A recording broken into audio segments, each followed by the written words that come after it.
시편이 총 5권으로 이루어져 있는데 오늘은 그 5권 중에 제 4권의 시작을 알리는 90편을 우리가 함께 봉독했습니다. 이 시편 90편은 시편 전체에 나오는 모세의 유일한 시요, 그리고 가장 오래된 시입니다.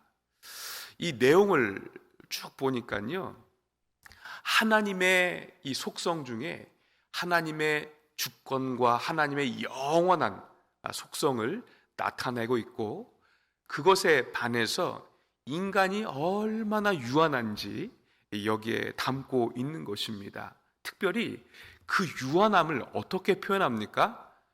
우리의 인생의 연수가 70인데 강건하면 80이라고 하지 않습니까? 그러니까 이 땅에 믿는 자나 믿지 않는 자나 호흡하는 모든 인생은 언젠가는 다 이 땅에서 소멸된다, 죽는다. 이 인간의 유한성을 그 생명에 비유하고 있는 것입니다. 그런데 중요한 것은 왜 인간이 그렇게 유한할 수밖에 없는가? 그것은 하나님의 진노가 그 위에 드리워 있기 때문이다 라고 성경이 분명히 말씀하고 있는 것이죠. 그 진노는 어디에서 출발한 것입니까? 무엇에 기인한 것입니까? 우리의 죄 때문에 그런 것이죠. 그래서 모세는 이 인간의 유한함, 그리고 유한함의 이유가 되는 그 죄와 하나님의 진노에 대해서 하나님의 은총을, 그 은혜를 구하는 내용을 그 기도로 삼고 있는 것을 발견하게 되는 것입니다. 그래서 시편 90편 전체를 이해하려면 오늘 이 90편을 제가 내일도 한번 같이 나누었으면 좋겠는데요, 오늘은 이 90편 가장 상위에 있는 그 표제어에 대해서 좀 더 깊이 나누려고 합니다. 왜냐하면 이것을 이해할 때에 이 본문 전체의 모세의 기도를 이해할 수 있기 때문에 그렇습니다. 그리고 이 표제어는요, 한글 성경에는 딱 띄어서 제목처럼 이렇게 표기가 되어 있지만 히브리 성경에는 1절 안에 이것이 기록이 되어 있다는 것이죠. 그러니까 이것도 성경 본문처럼 우리가 유의해서 잘 읽어야 될 필요가 있다라는 사실을 우리가 염두에 두어야 할 것입니다. 표제를 보니까 뭐라고 기록이 되어 있습니까? 하나님의 사람 모세의 기도, 이렇게 되어 있습니다. 그냥 모세의 기도라고 하면 될 것인데 왜 하나님의 사람 모세의 기도라고 이렇게 표현을 할까? 하나님의 사람 모세, 여기에는 어떤 그 뉘앙스가 담긴 것 같으세요? 언뜻 보기에 하나님과 참 친근한 사람이구나, 그죠? 왜냐하면 성경에도 제가 일전에 말씀을 드렸는데 하나님이 어떤 대상에 대해서 내 종 이렇게 표현한 사람이 몇 없습니다, 그죠? 아브라함이나 갈렙이나 몇몇, 다윗이나 몇몇이에요. 그런데 이 모세도 그 범주에 들어가 있다는 것이죠. 모세를 하나님의 사람 또는 하나님의 종, 또 내 종, 이렇게 표현한 성경 본문들이 뭐 신명기, 또 여호수아, 역대상하, 느헤미야, 다니엘서, 말라기, 요한계시록에도 그런 표현들이 굉장히 많이 있습니다. 그러면 하나님께서 왜 모세에게 이러한 표현을 사용하시는가? 여기에 대해서 우리가 좀 더 살펴보려고 합니다. 첫 번째 이유는 모세는 하나님 앞에 온전한 순종을 올렸던 사람입니다. 하나님이 내 종 이렇게 표현하신 사람의 공통적인 특징이 있는데 그것은 자기들의 목숨을 걸고 순종한 사람들의 특징입니다. 모세도 그랬죠. 하나님이 그를 부르셨을 때에 처음에 그 소명에 대해서 하나님, 나는 그 일 못합니다. 내가 얼마나 입이 뻣뻣하고 둔한 자입니까? 하나님이 명하신 일을 어떻게 감당하겠습니까? 처음에는 그렇게 시작했던 모세이지만 그가 하나님의 소명에 순종하면서 그 사역을 감당한 이후로는 어떻게 바뀌었습니까? 처음부터 끝까지 자기의 소견대로 행한 일이 없습니다. 그죠? 성경을 한번 가만히 보세요. 여호와께서 모세에게 명하신 대로 하였더라. 그죠? 여호와께서 모세에게 명하신 대로 계수하고, 여호와께서 모세에게 명하신 대로 시내산에 올라가고, 특별히 이 출애굽기 39장을 보시면요, 하나님께서, 여호와께서 모세에게 명하신 대로 하였더라라는 표현이 얼마나 많이 나오는지 모릅니다. 그러니까 그 모세는 하나님이 자기에게 명하신 대로 행했던 사람이다 뿐만 아니라, 레위기 8장에 보면 여호와께서 모세에게 명하신 것과 같았더라 이렇게 표현하거든요. 이 말은 하나님께서 모세에게 명하신 그것이 모세의 순종과 복종으로 인하여서 어떻게 되었다는 것입니까? 그대로 이루어졌다라는 것을 얘기하는 거예요. 그죠? 그러한 결과에 대해서도 성경이 참 많이 말하고 있고요.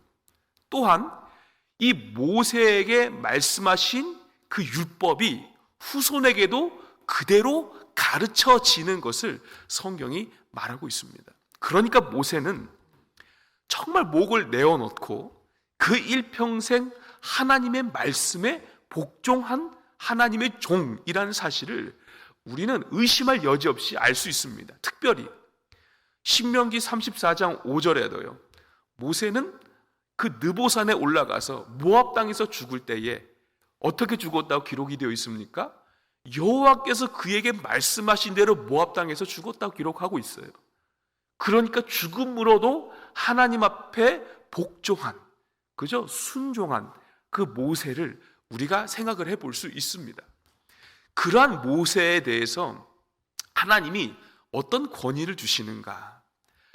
하나님의 사람, 이 표제에 나타난 하나님의 사람 모세, 혹은 하나님의 종 모세, 이 표현이 모세가 생존할 당시보다는 그 후대, 그러니까 이스라엘이 망하거나 혹은 포로에서 돌아와서 그 나라를 재건할 때에 이 표현이 더 많이 사용되어 있다는 것을 성경을 통해서 확인할 수 있습니다.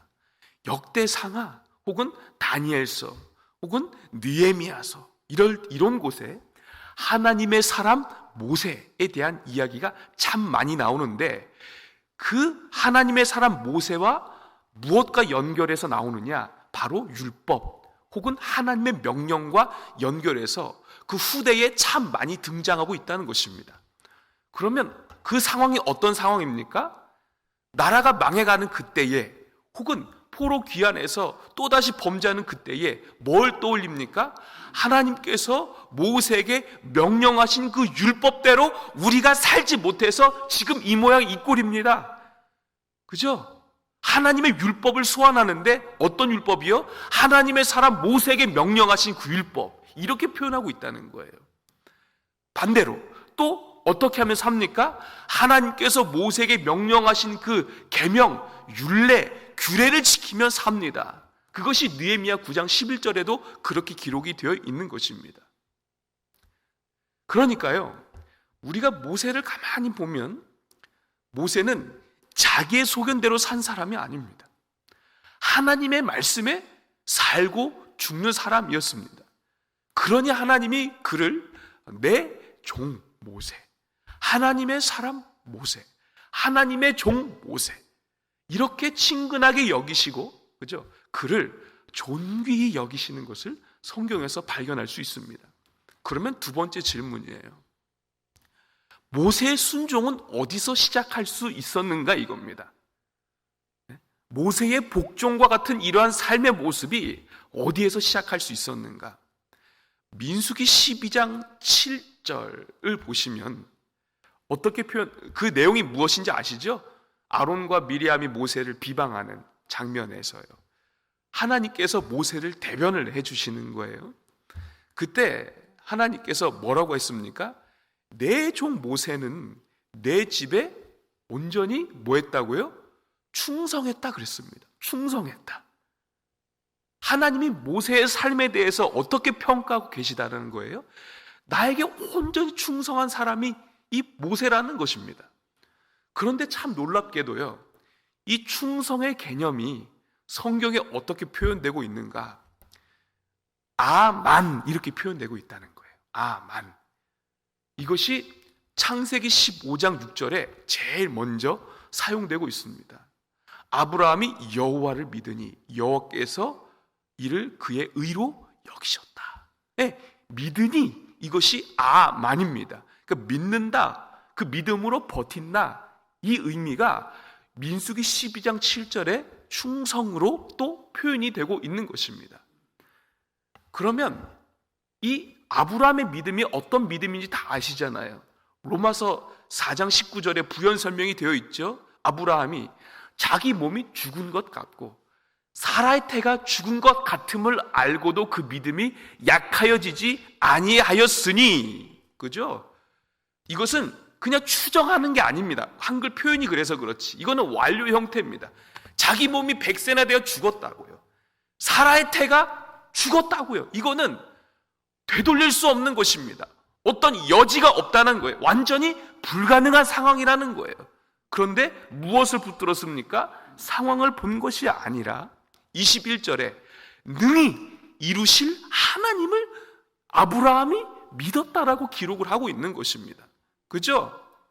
그러면 다시 모세가 하나님의 집에 하나님께 충성하였다라는 말은 그냥 정말 하나님을 믿는 믿음으로 그냥 뭐 자기의 삶을 복종했다 이런 의미를 넘어서서 뭐가 있다는 거예요? 여기에는요, 없는 것을 있는 것으로 부르시는 그 하나님을 믿는 믿음이 이 모세에게도 있었다는 것입니다. 생각을 해보세요.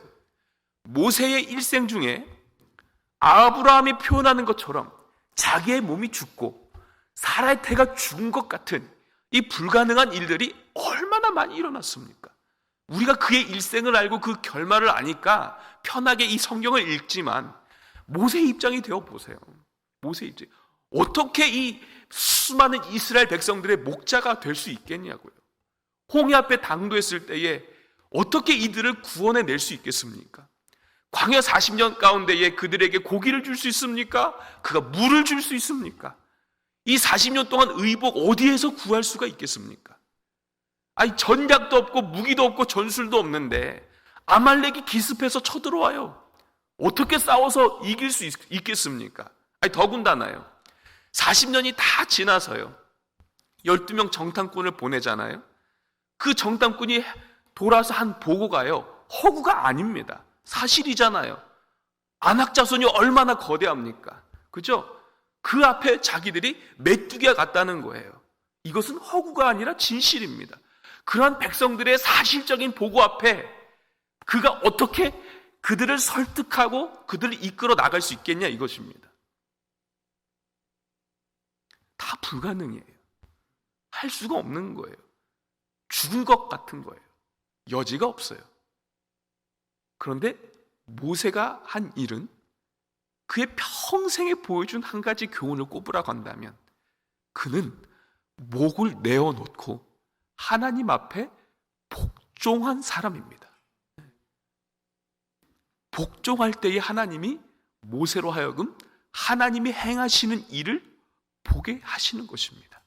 이것이 너무 중요해요. 너무 중요합니다. 그런데요, 성경은 이 모세의 믿음의 결과로 자기가 구원을 얻었다라는 것을 말하고 싶은 게 아니죠. 이 모세의 믿음의 결과로, 이 순종의 결과로 어떤 일이 벌어졌습니까? 내가 구원받는 것은 당연한 것이고 그 열매가 무엇이냐, 이거예요. 이스라엘 백성들이 종되었던 그 애굽 땅에서 나올 수 있었고 그 40년 광야를 지나갈 수 있었고 또 그들이 가나안 땅에 그 모세에게 주신 하나님의 율법을 지켰던 여호수아의 인도로 들어갈 수 있었던 것 아니겠습니까? 믿음의 결과가 그렇다는 것입니다. 오늘 90편의 기도를 쭉 보면 모세는 나를 위한 기도를 하지 않습니다. 그죠? 보시면 우리를 위한 기도를 하고 있는 것을 성경을 통해서 발견할 수 있어요. 우리를 위한 기도예요. 그러니까 제가 이렇게 말씀드리는 이유가 무엇이냐?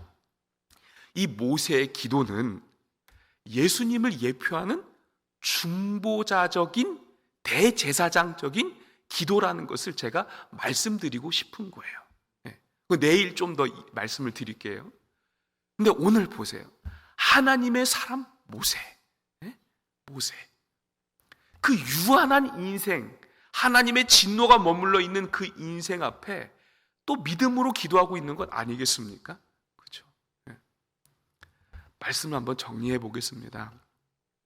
사랑하는 성도 여러분, 우리 인생 가운데에도 아브라함이 경험하고 모세가 경험한 것과 같은 불가능한 일들, 정말 내 몸이 죽고 살아야 태가 죽은 것 같은, 그냥 추정이 아니라 현재 상황이 그런 일들이 얼마나 비일비재합니까? 많다는 거죠. 그런데 성도는 그 상황에 몰두해서 사는 존재가 아니라는 것을 말씀하고 있는 것 아니겠습니까? 성도는 뭘 보고 사는 사람입니까? 하나님이 능히 이루실 수 있는 능력과 주권을 가지고 계신 분, 그죠? 그 하나님을 믿는 믿음으로 살아가는 존재가 바로 성도라는 것입니다. 여기에서 세상 사람과 성도가 갈리는 하나의 분기점이 되는 것 아니겠습니까? 그래서 오늘 살아가실 때에 그냥 세상에서 주입하는 세상의 가치관, 세상의 정보, 눈에 보이는 것대로 살아가는 하나님의 백성이 아니라 하나님의 사람 모세와 같이 하나님의 사람, 내 이름을 거기에 집어넣고 하나님, 나도 이 모세처럼 하나님 말씀에 순종하고 복종하는 하나님의 종 살게 하여 주시옵소서. 그리고 그 삶을 하나님이 결코 공으로 돌리지 않으십니다. 믿음으로 사는 자에게 반드시 하나님은 보상을 주시는 분이십니다. 이것이 재물이 되고 어떤 세상의 명예가, 이런 얘기가 아닌 것은 다 아시리라 믿습니다. 하나님은 반드시 믿음으로 사는 자에게 그 열매를 주시는 분이세요. 세상이 감당할 수 없는, 알 수도 없는 기쁨으로 우리에게 보답하시는 하나님이십니다. 오늘 시편 90편 말씀을 우리가 잠잠히 묵상하면서 이 중보자적인 이 기도를 올리는 이 모세의 삶이 어떠했는지를 오늘은 먼저 좀 깊이 묵상하는 한 날이 되기를 바랍니다. 믿음으로 살아서 하나님을 기쁘시게 하고 그 믿음의 열매를 볼 수 있는 저와 우리 모든 성도님들이 되시기를 주의 이름으로 축원합니다.